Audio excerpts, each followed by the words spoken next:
Hello, everyone. Welcome back to another episode of the MSNS podcast. I am your host, Ryan Lim. And I am your co-host, Alan Tan. And today we have a very special guest, our good friend, Michael Ryan Deborja. Yeah. Ooh, flashes, lights. Ooh, Yes. poppers. Cha, cha, cha. Fireworks. What's up, Michael? How you doing today? Pretty good. I am doing fantastic. Awesome. All right. So, just to dive, right into it, I just want to know how you are doing right now during all of this. We've just finished finals. All of us are celebrating. We're like, oh my God, I just finished. I can, stay up as long as I want. I can play games. I can do what? It's like, oh, wait, I've already been doing that. And it's kind of sad, but you know what? I think we all have our things that we're doing beyond, just staring at our screen. So I just want to hear how you've been doing during this whole pandemic. Well, during the whole pandemic, oh my gosh, I recently took the the quarantine test. It's like some random website on Google you can take. Is this like, does this have anything to do with like the rice purity test? Yeah, You it's know what like I'm similar talking to the about? Is it rice. kind of like that? It's like 100 questions that ask you like, oh, have you done this? Have you done this? Yeah. So I've been pretty occupied just doing things, and let's just say I have a score of 99. Oh, Jesus. Is that like, is Like that a 90, good score? That sounds good, the right? best score Like, possible is 100. Like you check off a box for everything that you've done. One of them is Animal Crossing. I've okay, been playing Animal Crossing for like cool. 24/7. So like And, if you have like 100 or like the higher the score, the high, like it means that you've been more productive during quarantine. it's not necessarily productive, but there are some productive tasks. It's just like kind of just tasks that you've done throughout quarantine, and I've done 99 of them. So this winter break, I'm actively looking for new ways to keep myself just in the zone, prepared for what's to come, and just having a good time, spending time with family. Yeah, that's cool. Do you say like having like that checklist to fill out? Did that help you keep your mental in check?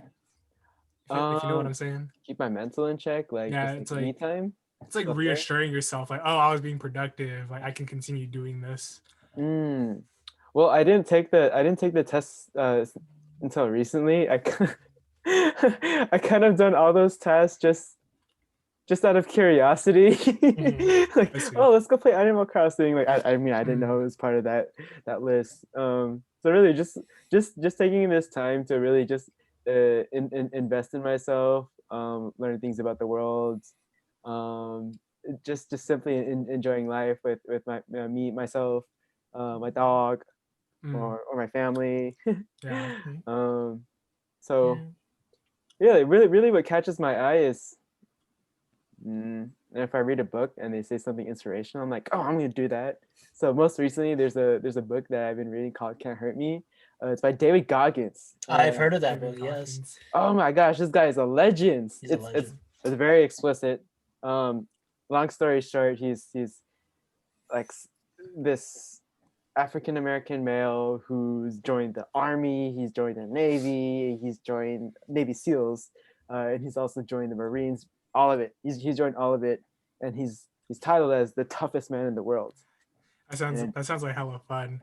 Yeah. Like I wish I did some reading over the quarantine too, but being caught up with school and everything, it just makes it kind of hard to really find that time. But now that we're done with school and done with finals, I feel like we have more opportunities to do that type of stuff outside of like gaming or other things like that.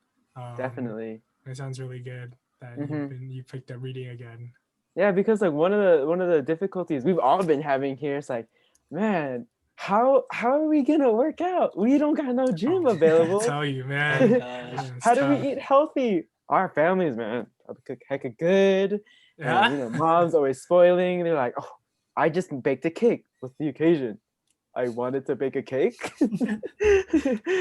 So this book has definitely helped me just enrich a lot of my workouts at home or even outdoors, like running and biking, and also eating. So surprisingly, during quarantine, I would think that I would get like a quarantine 15, just like stuffed bellies and everything. Oh, gosh. but I've been disciplining myself, trying to restrain myself from like eating those desserts. So, except for Thanksgiving, which is Okay. just take Thanksgiving out of the equation. And then Christmas, and then New Year's, and then Hey, those are your cheat days. Come on, man. It's very difficult. It's very difficult, but surprisingly, I've been pretty disciplined with my meal times and just what I eat. And really, just at the end of the day, I just feel good about myself and that I am achieving like these goals day by day. Mhm. So that helps a lot. Cool. And from reading all those books and doing all these activities, exercising, eating right, do you feel like you've learned something new about yourself that you didn't know about before? Oh yeah, most definitely. Most definitely. In all honesty, despite 2020 has a lot of uh, adverse events happening, 2020 has been the best for me in terms of personal development because I just feel like, and I've seen through my journals that I have matured significantly since sophomore two. Like it's been truly amazing, just kind of just seeing what I have accomplished since, and every day, every week, every month, and I just look back and just like, wow, I really thought in that way. My thinking was in that way, or my approach to life has drastically changed, or just a lot of things in all aspects. Yeah. And I'm really glad to see how much I've matured since. That's awesome to hear from you, Michael. Mhm. When you were talking about your journals, are these your clinical journals, or are these your personal journal entries that you write? I have so many. You do? I have so many. It's Mm. just, sometimes there's a lot of thoughts just come down and you're just like, well, yeah, I definitely want to tell people about it, but who am I gonna tell if Yeah, you everyone's just at want to write it home? down. No. That's really good. I'm glad that you do that. I feel like that's a way for people to always like, because we're always inside now. That's a really Mhm. good way for people to go out there and put their thoughts out when they're not with their friends. Yeah, 'Cause exactly. for me at least, sometimes I can't speak the things that I want to say to my parents because Mm. sometimes we might have like conflicting ideologies, Right, and some of the right. things I say might not sit well with them. So rather than just keep it to myself, you usually would go out with your friends and talk about it there. But now that we're all Mhm. stuck inside and we're not able to see our friends, I think the best way to really get those thoughts out, like you said, is to write it down. Like give your consciousness some space to have more thought. And Right, I just really like enjoy that. That's really cool. having that discussion with yourself, venting to yourself, positive affirmations to yourself. Yes, I Super agree. healthy. And Hmm. I love seeing you and hearing from you that you're in a very good place right now, because I know that it wasn't always like that for you. And I just want to like talk about that a little bit. I know it's Oh a touchy yeah. subject, but I remember back in the summer, I know it was like kind of post HESI or still surrounding like the HESI time when um you and I went on FaceTime. We had a little discussion with each other, like just talking Mm-hmm. about how we've been, Mm-hmm. our thoughts on just like, everything going on. And I Mm-hmm. remember you kind of dropped that bombshell on me about nursing and kind of you Yeah. questioning your place in nursing. Can you kind of Mm-hmm. talk a little bit about what was going through your mind at that time? Oh yeah, definitely. So this all started again because of HESI. Oh It man. always So does. wow, I was really hoping that we all had a month to study for HESI. It's typically you start in April 1st and you take the HESI, let's say May 12th. Like that's enough time. Somehow our cohort agreed to bumping that HESI time up to what, April 30, and that was when it was already second week of April, so we didn't anticipate that. So that's 2 weeks of nonstop grinding, and some people handle it in a good way. Some people got that outcome they wanted. On the other hand, Michael, he received the greatest lesson in college ever. And that wasn't like, oh, no matter how hard that you work, no matter how hard that you study, no matter how little you sleep, it's gonna pay off. Heck no. Mm. See, what I learned from that 2 week journey is like, yes, working hard is definitely a factor towards success, but what is the point if you're not taking care of yourself? Yep. I neglected some meals. I neglected a lot of sleep. I neglected social life. Ooh, it was kind of depressing. It was really kind of depressing. Just I feel like when I study, I'm like intentionally torturing myself. Like it's like solitary confinement. It feels that way, yeah. It's like, oh, no distractions. Oh, I mean, I gotta get this down. I can't reward myself to have this conversation with my Yeah, friend until feel like you on that. I get like a 12 out of 12 on this short quiz or something. I don't know. It's like, it's just, Yeah, it's hard, man. yeah. Especially during that time. I think we went over this in an earlier podcast about HESI and everything, and how we had Mhm. different ways of studying, how we had different ways of coping with all the stress.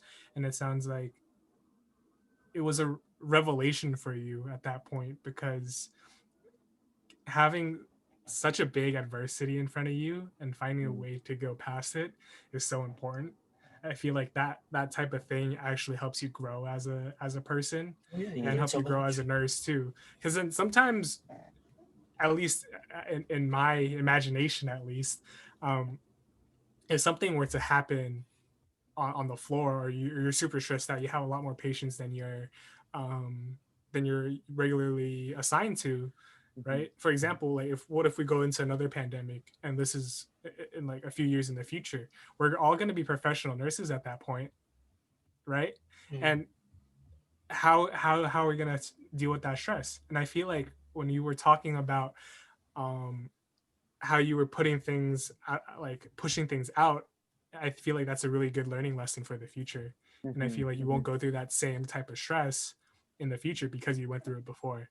Yeah. So that's really awesome to hear from you about that, Michael. Yeah, that 2 weeks was pretty terrifying.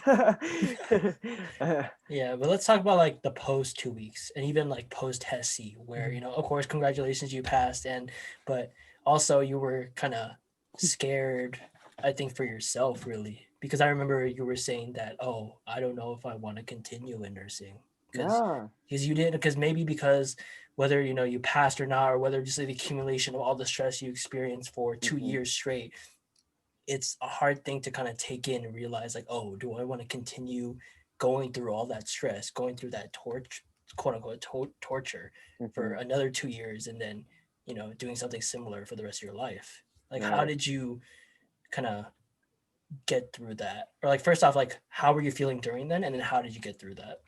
Okay, during then, oh well, like I said, I was scared. I was scared. I was at a low point, because, well, not low point as in like, like, I mean, like just flat out giving up. It's just like I just wasn't feeling myself. It just I sucked.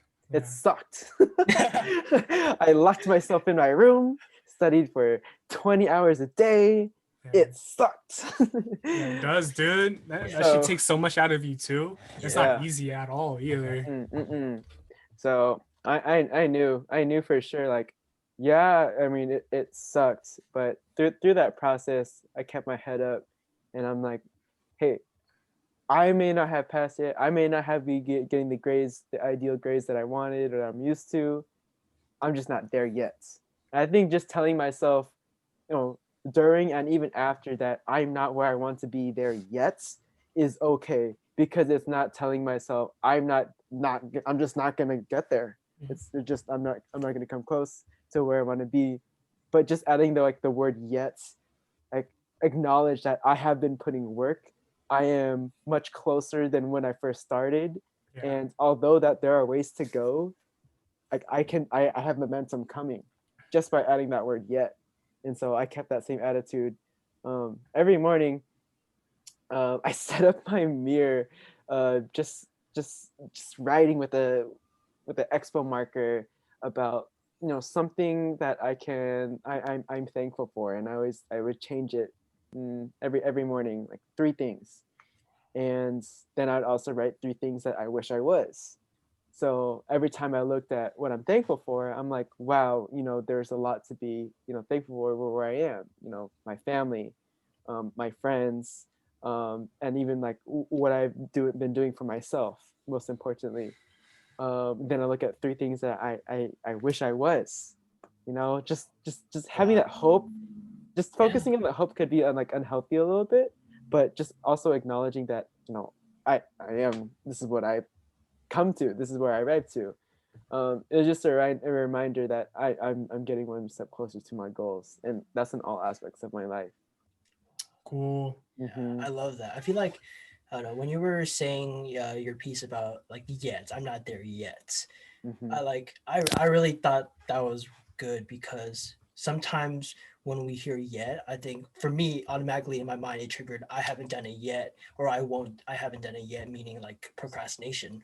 But for you in your mind, you kind of flipped it around and rather than being it for procrastination, it was for perseverance, saying that hey, I'm not there yet, but I'm gonna keep going and going until I get there eventually. And I love that. Oh, very well said, Mr. Lim. Yeah, but then Yeah. do you But feel like oh sorry, what were you saying? yeah, it's just like saying like not there yet is a way for me to get started.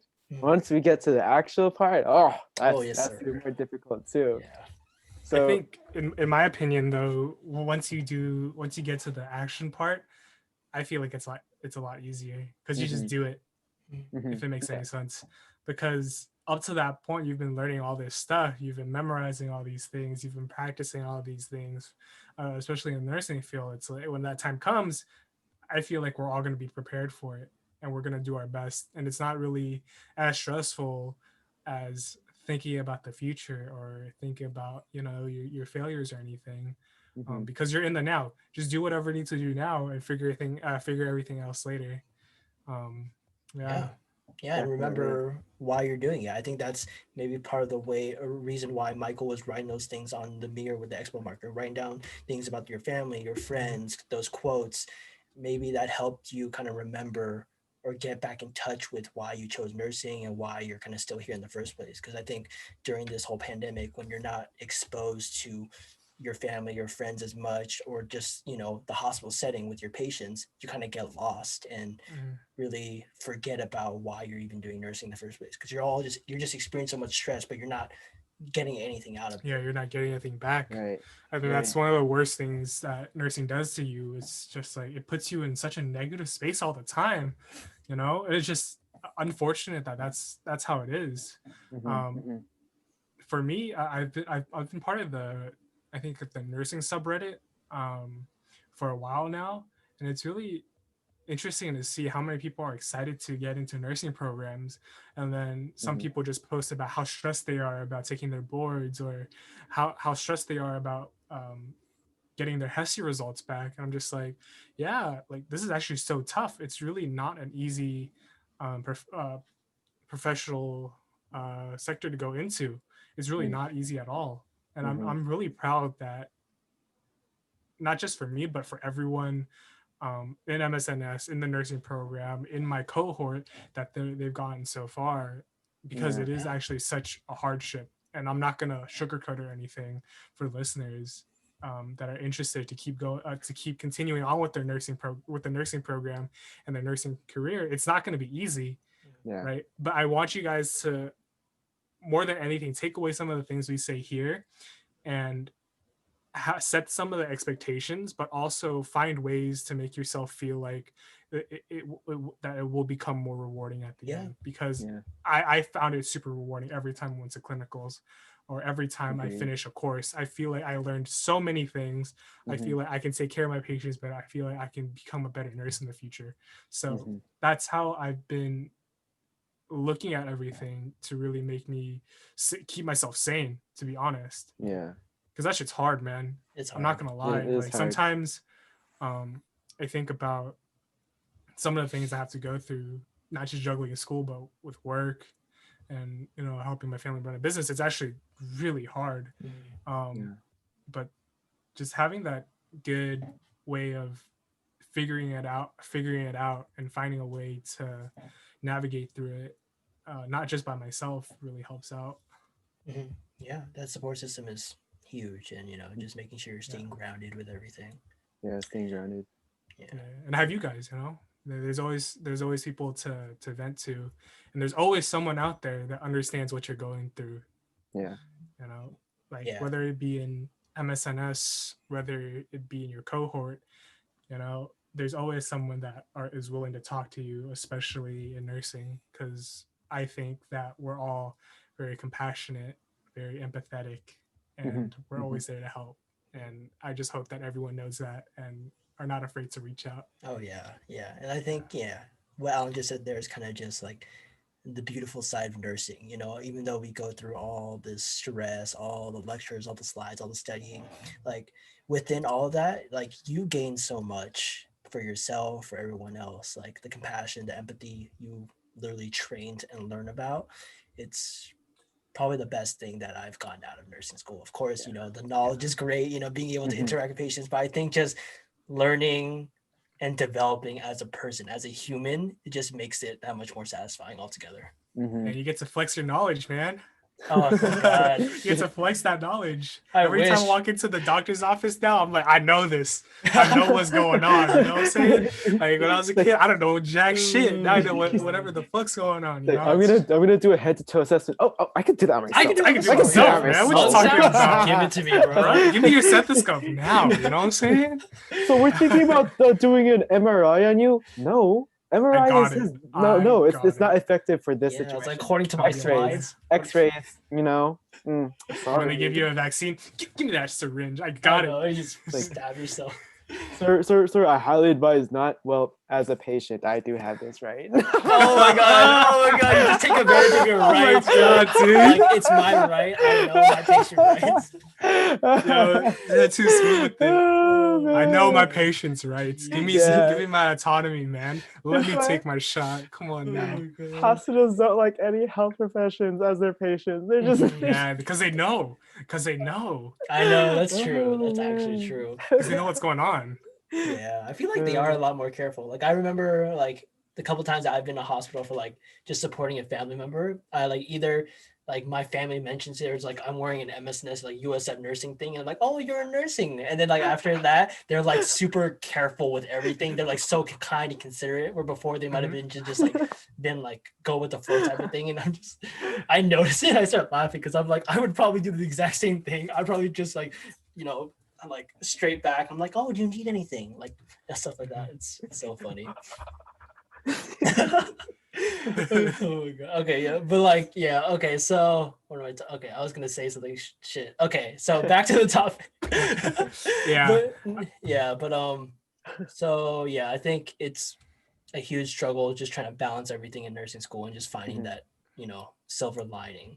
But how has that been for you, Michael? Because I know, you know, you're not just a man that's just solely focused on nursing school. I know you have your own job at the VA. Is it a clinical nurse technician, a student nurse technician, or student nurse assistant? I don't know what the formal title. Oh, there's like 2 different titles. Oh, is it? So you're telling me that you have both, right? Yeah. yeah. Okay. Yes. Yeah. So under contract, we're titled student nurse technicians, and this is the new program the San Francisco Veterans Hospital. They're opening to current undergrad nursing students. They do have the scope of practice under our nursing assistants. However, on part of their responsibilities, they are eligible to incorporate some of their nursing practices from nursing school into this clinical setting at the SFVA. So the unit I work onto it's a mixture of gerontology. It's a mixture of hospice and palliative care, but it's also a mental health unit. So wow. I only got one clinical day of mental health, and I'm like, oh man, darn, sucks. And then I look back at like how many times I worked this year. I'm like, wait a second, wait. It's okay, you know. Yeah. So I'm very glad that I do have those opportunities and extra practice to implement my nursing skills. It's also a med surge too. So wow, cool. Nice. And how's that been working there during COVID? Like I imagine, if it is like a hospice palliative thing, it's like a more of a long-term setting where they're not really, they're going to be staying there for the long run for how many years or months or days. How has that been for you mentally? Just seeing and interacting with those type of patients during this pandemic. It's kind of sad just seeing some of these residents and also just in and out patients. Just working through the pandemic, because we haven't seen this before. The last one was like 1912. Maybe there could be like a patient who's that old. Wait, that'd be like 1912. never mind. That's 108. Oh. Never mind. I mean, that's possible. You never know. Yeah. Possibly. Yeah, you may never know. Maybe they were born during the last pandemic. Oof. Yeah. Oh, if that's the case, yeah. But bottom line, no one's really used to this and what's going on. So just having the patient education available to them and explaining again and again, it just in different ways to their understandings. It helps them like ease go by. I would say it's only effective, for in the short term. No one really anticipated this pandemic lasting for what is about to be a year soon. Crazy. Yeah. So just seeing these patients, like they're not able to see their families. They can't even talk to their fellow neighbors. Usually they would have like time. I don't know, just time to interact with each other, in the outside world, but they don't have the opportunity. So again, people are still trying to adjust to not really having that social interaction, or other external stimuli. So it's a time for people to think about themselves a lot. Sometimes people may be feeling a little overwhelmed, about some depression around. But again, that's why just nurses are so important in patients' lives, because they're at a vulnerable place, and you may be the best thing available at the moment, and the greatest thing of their life, and that is why you're there for the job. So that's been going on. In terms of like my own mental health, I would say that my sophomore 1 clinicals has definitely helped a lot, because with Professor Lauren Garcia, she would always have us sit in a room prior to clinicals and perform an activity called heart math. It's a moment of peace for yourself, and you're acknowledging that this is your body, this is your mind, this is your soul and your hearts. Everything that happened before entering the hospital does not apply to the interactions that you will have today. And the most important part is just being patient with yourself first. And if you can be patient with yourself, you can be patient, better patient with these other interactions with just people in the hospital. So I do that every day. You want to run that down for us, like that little heart math? Just sure. And the viewers, we can use it in our practice. Yeah. Okay. So it all starts with just good posture, good ergonomics. Oh, I'm gonna fix my quarantine posture. Oh yeah, the fucking lean over, taking notes like that. Oh, my neck hurts just hearing that. Hey, we're done. We're good. It's for another 6 weeks.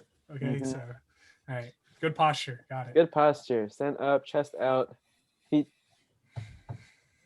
90-degree angle, hands on your lap.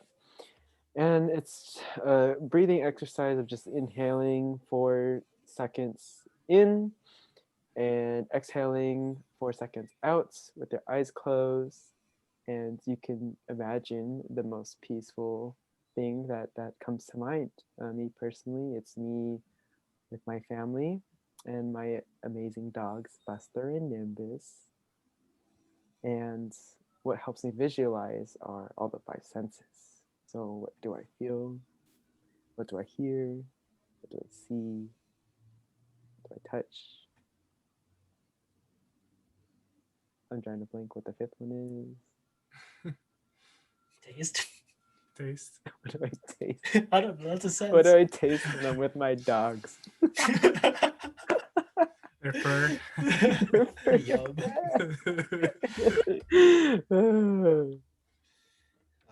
I like that. It's like a little form of meditation before you start your day. That's really awesome. that, and also trying to do the same thing before you go to bed at night.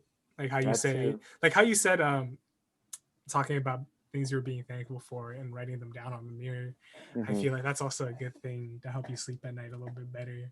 Yes. Just to talk about what, like, just talk to yourself about your day, like think about the positives, all the, like, I think at the end of my sophomore work clinicals, we would always talk about like our pits and peaches. I remember, yeah, because in a peach you like the whole peach, but then when, there's always a pit. So, Oh my gosh. you know, so That too. sometimes I think that's a good way to really go over your day and give yourself like a little mental break and think about all the good things and some of the okay things that you didn't really like. And at the end of the day, it helps you a lot. Yeah. And another thing that I've learned throughout the pandemic and also my experiences with at the San Francisco VA is the importance of focus and just giving your best concentration to whatever task that you're doing. So for example, yes, as nurses and as everybody in like MSNS, and we are just involved in way too many things. There's a lot of things that go on through our days in all aspects of our life. So as difficult it is, I do my best to just really keep whatever aspect is there contained. So all the family things, yes, well, any family problems or family like things like that, I try to keep it just within the family. I won't let that transfer over to, let's say, work, because that's a separate entity. In addition to that, if I'm like spending time with my family, I do my best to not think about other things like, well, oh my gosh, I gotta do this assignment and all that, or like, oh my gosh, like, I forgot to check that guy's vital signs. No, I'm just kidding. Yeah, I feel like your family members can feel it too, especially people that you're really, really close to, like your immediate family members. They feel it, and sometimes they know when you're off. And I feel like if you bring that up too much, you push them away. Yeah. So it's just, me personally, I've learned from clinicals is a lot of things happen in the hospital. So as much as stressful and as difficult it is, the next best thing to do is to leave it at the hospital. Because once you go home, you're there for your family. You're there for yourself and your me time, and you're there to get the rest that you need. We'll see what happens next shift. So yeah, that's another thing that I've learned. Keeps me sane, keeps me focused, keeps me efficient, and all that. So it's a work in progress, but again, I am much better than what I initially started as. Yeah, I feel like how you're talking about it is that you're developing like an on and off switch for your nursing brain. Like, you know, you would have to find a time to turn it off and know when to chill with the nursing. And then other times where you can turn it on where you absolutely need to have that nursing brain on to really work efficiently. Oof. Yeah. Mr. Tan, very well said. Yeah. Because I've been working on that same thing too. Because like you were saying about family and how sometimes you just, you know, unconsciously bring your nursing brain into it, right? You don't leave everything at the hospital, you lash out. And I figured that out over the quarantine, because during HESI and during the times we had finals, man, it was so stressful. Because my parents own a small business, and you know, like being closed, it's really, really hard.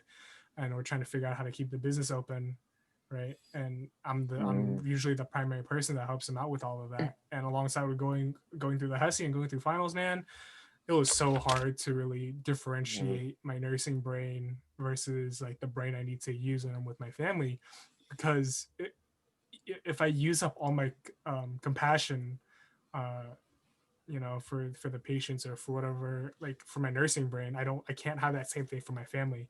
And that's when I lash out at them, and that's when I feel terrible about how I treat them and how I respond to their needs, because I know I wouldn't do that with a patient, but why am I doing that with someone that's so close to me? It's just really unfair, you know.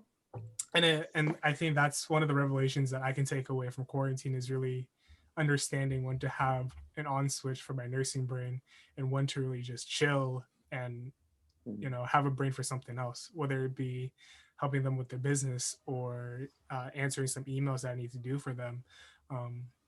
Yeah, that's a super important takeaway Yeah. for sure. I feel like the hardest part about all of that is for the people that like work at home, or even us like as nursing students at home, is that sometimes we don't have different places to kind of leave it be. Where like Michael said, like, oh, like, the stuff at the hospital stays at the hospital, but like I think especially for my mom who works at home, like all her stress is like contained into like one room. Same with me, where like like this is like the chair, this is like the exact same place where I stress out about finals and studying, but it's also the same place that I work out. It's also the same place I try to chill. And I think, for 20 years of our lives, we've been, so adept to, doing certain things in certain places. Like, oh, at clinicals, I'm ready to focus. At the gym, I'm ready to work out. At home, I'm ready to chill. But I think when you combine all those worlds together, it just creates this huge emotional conflict. And you can tell that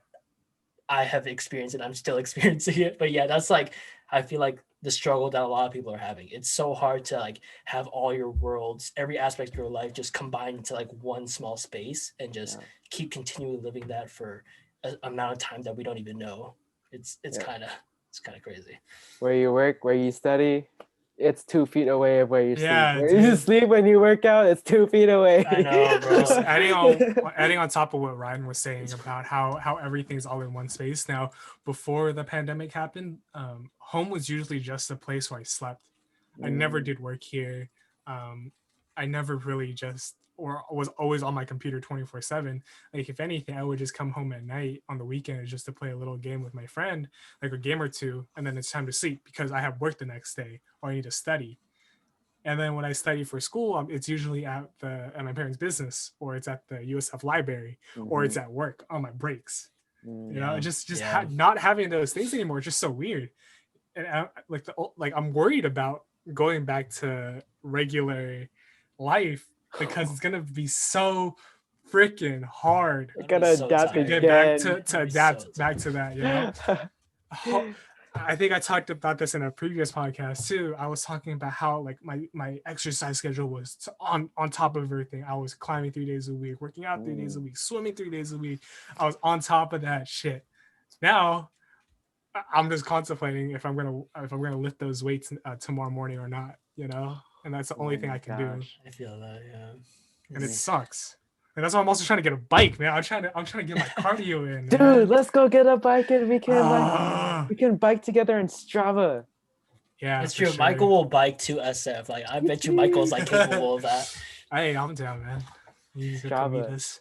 Yeah, but Like, virtual bike. It's really crazy how we've been quarantined for a year, like almost a year now, and I just want to go back to normal life, be more productive again. Yeah.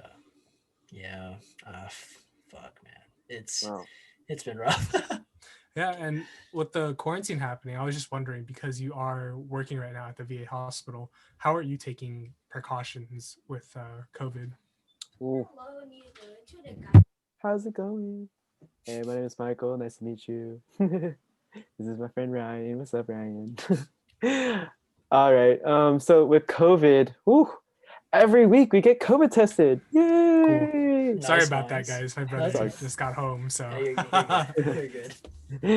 Every week I get COVID tested, and it's sometimes a bit of a drive to going all the way from where I'm from, Napa, to San Francisco just for COVID test. Yeah. But it works out. I find a way. When I enter the hospital, we come with you wear your outdoor mask, and when I go into the hospital, we get 2 new masks. We get an N95 and a surgical mask. Whenever we enter to the patients, we wear full PPE. So I see. No matter what type of patient it is. Oh, we switch had to switch every time. Okay. Mm-hmm. Got it. The only thing we don't switch is our masks, and then face shields sometimes if there's nothing on it. And then when you exit the hospital, they have to do like a full a quarantine checklist. But, sorry, just your blank. The whole questionnaire, the whole COVID questionnaire. Mm-hmm. In and out of the hospital, they did the questionnaire. Got it. And then when I get home, I immediately take a shower and wash all my clothes. And then just for a little bit, I just to keep my distance. I don't really like touch my family, even though like we all live together. I just don't want to like, hey, how you doing? No, it's very understandable. Ooh, all these germs, yay! No. So yeah, that's how we've been working through it, and I'm very glad that, my gosh, like the quality improvement and just the way San Francisco Veterans Hospital's been managing COVID. I'm pretty sure we have the lowest amount of cases out of all the San Francisco and Bay Area hospitals. Nice. Okay. That's So awesome. they've been doing really good. And then shortly after, we're all slated to receive the vaccine. So that's all of you guys. Yes, Oh, we are. that's super cool. Awesome. Yeah, a bit worried, but also glad that this vaccine has kicked off a bit. Yeah. So. Okay. And so with all that PPE, all the precautions that you have to take once you're at the hospital, do you feel like it has kind of had a negative impact on how you've been able to interact with your patients? Because of course, as a student nurse technician, as a CNA, as a nurse, we kind of pride ourselves in our availability to our patients, so the time and care that we can give to them. But during this pandemic, I'm kind of concerned that we can't deliver that same type of compassion and care when we're have everything, all the shields, all the PPE on, and we kind of have to keep a safer distance. Right. No, yes, that's spot on. It's very difficult, providing that empathetic and compassionate care when somebody looks like this. True. You're not wrong, man. I've been Like, trying to work with smiling with my eyes, right. I love that. But beneath it, it's like. Yeah. Oh my god. Oh man, like who wouldn't want to feel comfortable if one of your nurses are just like smiling and they look good? They're just like, hey, my name is so and so. I'm here to take care of you. They're like, oh, yes, please, I trust them. Yes, they have my heart. you can see it in a person, especially when they come into the room. If they're ready to help you, you can see it in their face. They're like, they're really out there to really take care of you. Yes, they're genuinely there to take care of you and not just treat you like, okay, whatever. Yeah, so just wearing like all these coverings around your face, that may be the initial impression. They're like, oh, they're here to do something. Just give me the meds. Oh, they're doing another assessment, whatever. So that just incites, better use of words. And when I was taking psych, we were all taking psych. We learned that assertive does not mean like being so stern and all like, oh, I'm gonna do this assessment on you. It means just explaining things a lot better in a way that's more better understanding for them, and also just being like a more approachable, not like physical appearance, but with your words. So let's say if I'm trying to do an assessment on a patient and I'm all covered and everything like this. Well, I can't be so empathetic and approachable with my smile or just my eyes. I have to gently ask, like, "Oh, how are you doing? How are you doing? What seems to be the case for you today? Like, what's going on?" And then we just build that trusting relationship from there. And I think that it is it's difficult just not having that body language available to you. But it also again incites you to use your words better. Yeah, but like honestly, like it's when you were like talking about like the mask and like just talking, it just reminded me of just how sad it is that we can't sometimes it's so hard to for other people to hear you or for you to hear them, that you can't kind of properly display your tone, because I think tone goes a long way. Like whatever you're saying, like if you have like the right or wrong tone, it can mean completely different things. And I think it's just sometimes it's now it's going to be a lot more difficult just kind of conveying that tone of care and empathy, with everything muffled. Yeah, with a mask, everything sounds muffled. Like, oh man, this guy must be bored. He's so monotone, just asking me how I'm doing. How you doing? It's like, what? Wait, can you repeat that? like, oh, how are you doing today? Like, I'm trying, man. I don't know about you guys, but I was blessed enough to really be able to help my community out by administering COVID tests for my public health rotations. Ooh. So I was actually doing the PCR tests for a lot of patients one day out of the week for my public health rotations. And like Michael said, it's super hard to communicate your words through with the mask. You have to smile with your eyes and, really, yeah, like It works though. It works though. Like you Are can you doing totally that? tell. Yeah. yeah. And I'm just, it's just so rewarding sometimes after they leave. It's just like, oh, we're so thankful for what you've been doing out here. I'm just like, I'm just here to help you guys. It's all good, and yeah, just doing nursing and during COVID is an experience, to say the least. Yeah, I feel like what you said, Alan, about like how rewarding it is when people thank you. Of course, like being a nurse is like this thankless job where you don't ever really kind of seek that recognition. You just do it because it's your duties, because what you love to do. But at the same time, like I think that little thank you or that compliment, it does go a long way though. Because It when you're goes such a long way, for working sure. so much, and then I think that's why I've definitely seen recognized that I've been acknowledging healthcare workers so much more. I think before I started nursing, because before I would just like a little thank you or just like wouldn't say anything at all. I kind of just like going with the flow, just going through the motions. But I think as I've gotten more like deeper into the world of nursing and realize how much they go through, whenever I am like at a checkup or whatever, I definitely like take the time to like thank them and give them a compliment, because I know that they are working super hard, whether it's just like giving shots, doing checkups, like they do so much, and I just want to make sure that they know they're appreciated for all the hard work they give. Definitely. Yeah. So thank you, nurses. Thank you, doctors. Thank all. Yeah, thank you all the essential 2020, workers. you have nurses. Out there really helping out. And I know, thank you to Michael for going to the VA hospital and helping our geriatric population with their health problems. And yeah, super awesome what you're doing. Yeah. Really glad that you're there, getting that experience in. Yeah.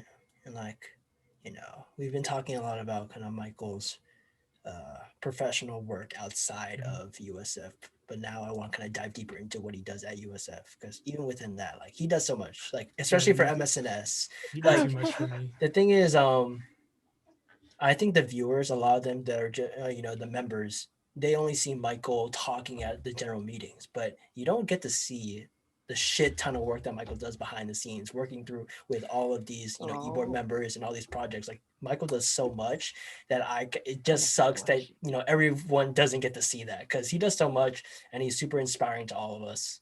And yeah, he's the vice president. Michael, you want to say a little bit about like what you really do that a lot of people don't get to see and recognize?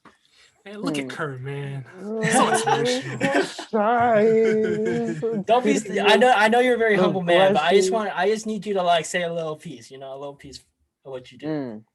Things I do. Well, my top priority is again like how can I help the people. So like with Ryan and your podcast, like we want to kick this off as soon as we can. So rather than be like, oh, Ryan, I'm gonna tell you what to do, like this is what you do. I don't know what to do. I don't know what to do. What the heck? So here's what I can do. I can learn a little bit, gather some references, but most importantly, like Ryan, like what can we do to help make this podcast a thing? So Ryan did a fantastic job with just kicking this off and receiving like amazing viewers, amazing guests. But what can bring us to the next level? Well, we thought like, wow, bringing you co-host in. The co-host yes, sir. in. Yes, sir. Oh, we got Alan Tan. How are we gonna do that? Well, let's think of something genius. We gotta get someone that works with Ryan. You gotta get a good co-host.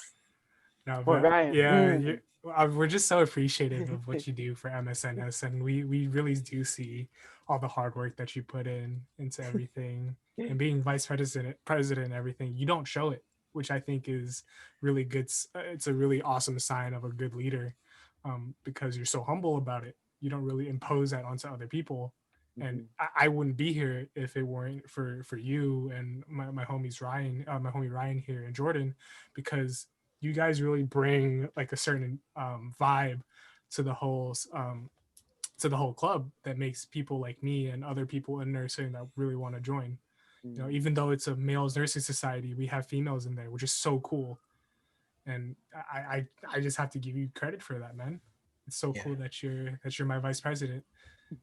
Thank you. Yeah. Thank Also, you. I just want to point out one thing that Michael so humbly like brushed off or just, went through. But Michael really was a part of this, implementing this culture of, community and teamwork within MSNS because, he wasn't as he became like both him and RJ, like when they stepped into office, as their, e-board positions, they weren't autocratic at all. They weren't like, hey, I'm VP, I'm the president. Like, this is how we're going to do it and we're going to do it our way. It's more like, hey, let's kind of work through this together. Like Michael was emphasizing we instead of I, and I love that. I think all of us as e-board members, as, just general members really appreciate that, you know, it kind of because I think you guys doing that, it really does role model it for the rest of us so that we're not kind of thinking in that individualistic manner either, that hey, we think of it as a team rather than me just saying like, hey Alan, this is what we're gonna do. It's like, hey Alan, what do you think about this idea? What do you think about this?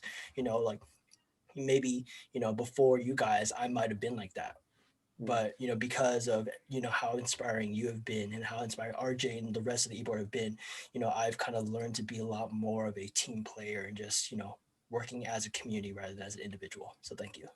Yeah, like that trickle down effect really is super effective. You really incite other people to follow your footsteps and be like, oh, they're being so easy to talk to, they're being so easy to work with, I need to do the same so I can reciprocate these same things and produce like content, produce anything that is on par of what this other person is doing. And like I said before, I think these are some really good aspects of a good leader. Yeah. Thank you.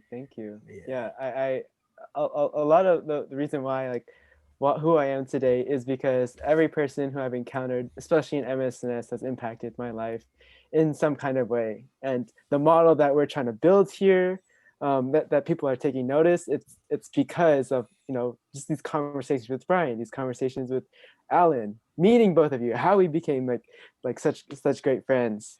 I also like to give thanks to all the people who's really just believed in us in the past e-board. So shout out to Jaden Lynn, shout out to Joy Fam, shout out to Shane, shout out to Nick, shout out to Nathan, even people outside of USF, like shout out to Dr. King.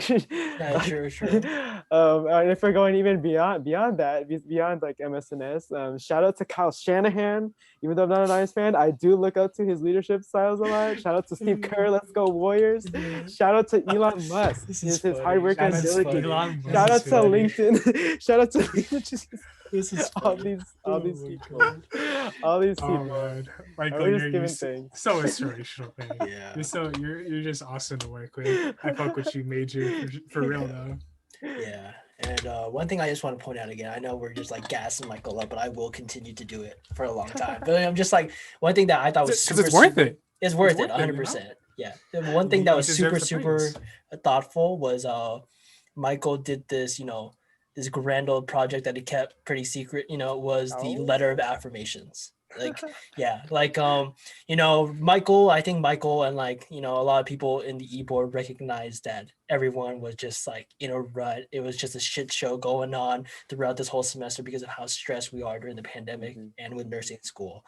And, Michael put it upon himself to, to make sure and like take care of us, honestly, like the little e-board babies were like, where he, created this project that we had no idea about, where all we did was just give out a couple names, get out a couple phone numbers, and Michael went through all of them and texted everybody, all of our family members and friends, saying, hey, they've gone through this stressful time, can you write like a letter of affirmation for them?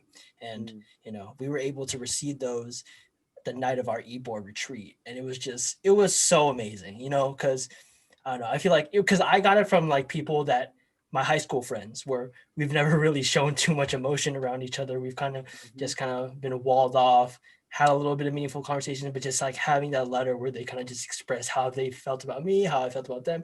It was just so amazing. And I just really want to thank you, Michael, for creating that whole project. It was crazy how you were able to do that without most people finding out. It was awesome. Yeah, I don't want to get emotional either. But I was able to make it to the retreat because Sundays are my little family days with my immediate family. So that's what like my little stress reliever there. But just man, you doing that just made me want to go even further um, in my empathy and in my compassion and nursing, man. I just want to keep going because like the people that you made, like, oh, the people that, oh, I'm just getting emotional right now, man. I cannot, bro. Let me tell you. Oh, I'm not usually an emotional person, but sometimes when something just hits my heartstrings, just tug my heartstrings at the right angle, that shit just hits home. And what you did for us was something I couldn't imagine anyone doing, and just having those people say such nice things and knowing that they always have my back really just held me up during the rest of this quarantine. And I just have to thank you so much for that. I'm so thankful for you. And like I actually teared up when I read those letters, and that's all thanks to you. Thanks to you, Michael. You're so inspirational, man. Yeah. Sure, come over here, give me a hug. Just take your PPE. It was so funny. Like this fool, it was so funny. Like because it was what, October or something, when he like sent out like, and he texted me one night. I was like, hey Ryan, can you write this letter for Jordan's birthday? I'm making this scrapbook. Bro, Jordan's birthday's in February. It's February 2nd. My dumb ass didn't think any of it. I was like, okay, yeah, for sure. Like, I was like, it's a little early for February, but I was like, okay, sure. Like me being a dumbass, not knowing. But then like, it ended up that Michael was like tricking me into writing that letter of affirmation for Jordan for this Evo retreat. I thought it was so genius, but I was like, bro, I'm so stupid. Man, his birthday's February. When I asked Jocelyn, I'm doing this scrapbook for Jordan and his birthday. Jocelyn's like, sure, yeah. It's like, yeah, can you just like write a letter for him, like, reasons why you love him so much and all that, and just writing like how awesome he is, like, but you can write something personal to him. No one else is gonna see this. And she's like, okay, sure, wow, so nice of you to do this and everything, and like, yeah, it's his birthday, which is in 3 months from now. Okay? Question mark. Yeah. I'm just hoping that you get did you get your letters of affirmation too? Awesome. I did. If you didn't, I just hope that me and Ryan gave you those little letters. Oh, please for that, yeah. Yeah, because we both talk. We always talk highly of you on and off the podcast, and we really like everything we say on this podcast pertaining to you. Just they're all positive. We have nothing to say bad about you, and you don't have like a bad bone in your body, and we love you for that. So thank you so much, Michael. Thank you too. Thank you both of you. Yeah, and I love that Michael is able to have that vulnerable side, and he's not like ashamed to talk about it, because I know, because you remind me a lot about remind me of Shane, where you guys are always like on top of everything, always smiling, always upbeat and positive all the time. But I know for a fact, because I've talked to him a bit, where like he did have that kind of that stressed out and sad side that he was kind of hiding from the public. And I was kind of scared for you, because you remind me so much of him. I didn't want that for you, where you kind of built that up inside, or just like didn't want to express it, and making sure that you seemed positive all the time. I like that you have been able to be vulnerable with us, whether it's privately with the Ebo retreat or just like our work with everybody. I love that. Yeah, you get to express yourself, because it really does role model an amazing type of behavior for the following generations. Come over here, yo. Hugging after quarantine. You gonna kiss us? You want to kiss her? Kiss her. It's great for the culture, for sure. Yeah, like if you look, I don't mind, man. My cheek's ready for you. Come on, man. You're making my number, right? Yeah. No, but yeah, you get to, I like it, because you've definitely been leading us in a culture that I'm proud to be a part of. it's just slowly growing and growing. Like there's so much that has changed kind of this year, even this specific semester compared to last semester or like 1 year. We got the podcast out, we've got this MSNS website that you should all check out. It's amazing. Heck yeah. Yeah. Heck And we have yeah. so much more that's coming up, and I feel like Version 3 coming out soon. Oh, for real? Oh. Version 3 coming out soon. Oh. You heard it here first, guys. Okay, so yeah, Michael, what do you want to do next with MSNS? Like, do you have bigger goals or other things that you can either talk about or just kind of like give a sneak preview about? Yeah, give us a little tease. You know what Oh, I'm saying? sneak preview. Okay, yes. Well, I already. Oof, sorry, Katie. I'm sorry, Leo. Version 3 will be popping out soon. Who knows when the later date's gonna be? What's gonna be new? For the future. Again, just continue building the strong foundation we've already set ourselves on. We still have time left for this term. We still have another semester ahead of us, and there are a lot of challenges coming up. So we want to make sure we best prepare for the future for next semester, as well as later in the next term when people take our places. Everything that we're doing is to sustain the strong foundation for our organization, as well as other organizations. So guess what, y'all? A lot of organizations have been noticing all our amazing, diligent work that they've been asking us a lot about our social media. Like, we've been doing such an amazing job with our social media. Some orgs have been following a lot of things that we've been doing there. So let's go. Good job, Katie. And this podcast too. We USF SLE. They're also doing a podcast. Wow! We were actually on their podcast like a month or two ago too. Hey. Maybe they just loved y'all so much. They're like, we need to be just as great as Ryan Lim and Alan Tan. So I'm new here, so it's not, I didn't build this foundation, but I'm just glad that I could be here and give my own peace of mind and give all the insight that I have. I'm glad to just be part of the MSNS society, man. Like, I love you guys to death. Like, you guys have helped me find a place in nursing school. It was a tough first 2 years for me, for sure, and I think MSNS and meeting you boys helped me a lot. Yeah, yes, indeed. I don't know. I find I'll give you a kiss, Michael. Whoa! Got it. Keep it. That's the only one you're getting, man. Oh.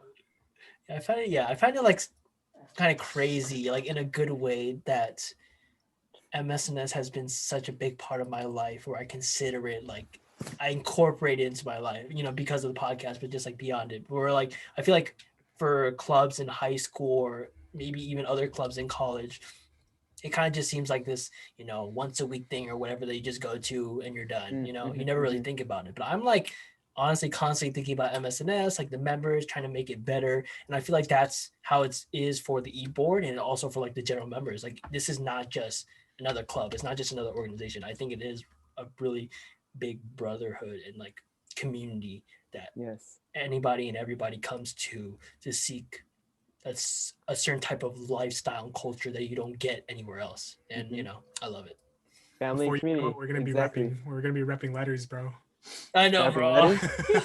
Repping letters, like how like a frat or something. I don't think repping letters, man. MSNS. I don't think we'll ever be there, but like, yeah. No, different from a frat. But I do feel it, like the family aspect of it and just how close everyone is. Yeah, it's really awesome to be part of. Family and community. And for my last teaser, I will announce that we are revamping a previous mentorship program. Ooh. This time, we've expressed a lot of interest from alumni, and they played an integral part of our organization even to this day. They want to get more involved somehow, so we're gonna see a lot of involvement from the alumni. So that's awesome. Yeah. Stay tuned, everybody.